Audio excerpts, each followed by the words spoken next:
व्यथा का कारण क्या है?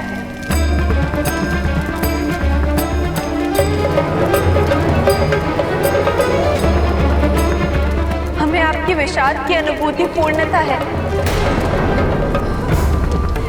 कृपया विस्तार से अपनी इस अवस्था का कारण बताएं।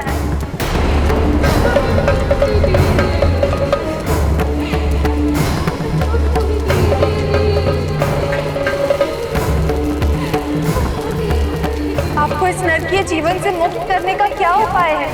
पार्वती,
तुमने पुनः मेरे आदेश का उल्लंघन किया है पार्वती।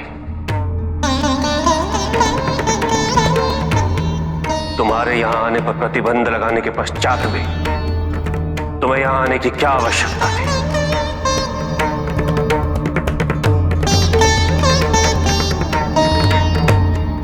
मैंने कितने विस्तार से तुम्हें उस स्थान के महत्व के बारे में विदित किया था। हम अपने किसी व्यक्तिगत स्वार्थ हेतु यहाँ नहीं आए थे स्वामी। हमसे तो उन आत्माओं का रुदन सहन नहीं हुआ और हमारी ये प्रबल इच्छा है कि उन अतृप्त आत्माओं की मुक्ति हेतु आप शीघ्र ही कुछ करें।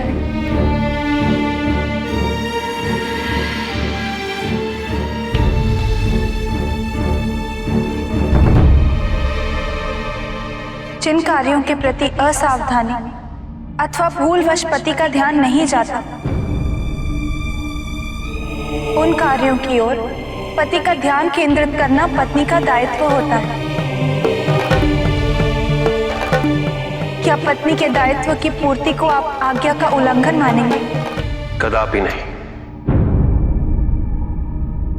एक पति का दायित्व अपनी पत्नी की रक्षा करना भी है, और वो स्थान तुम्हारे लिए असुरक्षित है पार्वती।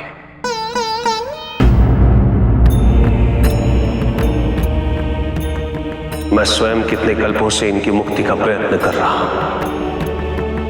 तुम इनके जटिल बंधनों से पूर्णतः अनभिज्ञ हो, जिनसे ये ग्रसित है, और इसका समस्त ज्ञान तुम्हें तंत्र विद्या के ज्ञान द्वारा ही प्राप्त होगा। तत्पश्चात ही तुम इनके मुक्ति के मार्ग को प्रशस्त कर पाओगे। उचित है स्वामी। तो फिर हमें इस तंत्र विद्या का ज्ञान शीघ्र प्रदान कीजिए। अवश्य, किंतु उचित समय आने पर पार्वती। तो क्या तब तक इन आत्माओं को ऐसे ही संतापित रहना पड़ेगा? इस पीड़ा से ये कई कल्पों से पीड़ित है पार्वती। कुछ समय पीड़ा और भुगतने से इन्हें कोई हानि नहीं होगी। किसी की व्यथा के प्रति अनभिज्ञ होना निंदनीय है, किंतु किसी की व्यथित अवस्था को देखने के पश्चात भी उससे उदासीन होना एक अपराध है स्वामी। इन अतृप्त आत्माओं के प्रति आप इतने निष्ठुर कैसे हो सकते हैं? तुम मेरी अर्धांगिनी हो पार्वती। तुम्हें प्रश्न करने का पूर्णतः अधिकार है। यदि तुमने मुंडमंडल के रहस्य को बिना ज्ञान के प्राप्त कर लिया तो उन्हें कभी मुक्ति प्राप्त नहीं होगी। और इसके विपरीत इन्हें मुक्ति दिलाने की प्रक्रिया में तुम स्वयं काल चक्र के भंवर में फंस जाओगे।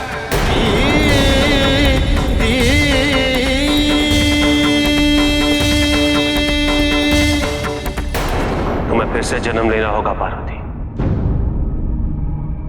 और पुनः उन घटनाओं का पूर्ण आगमन होगा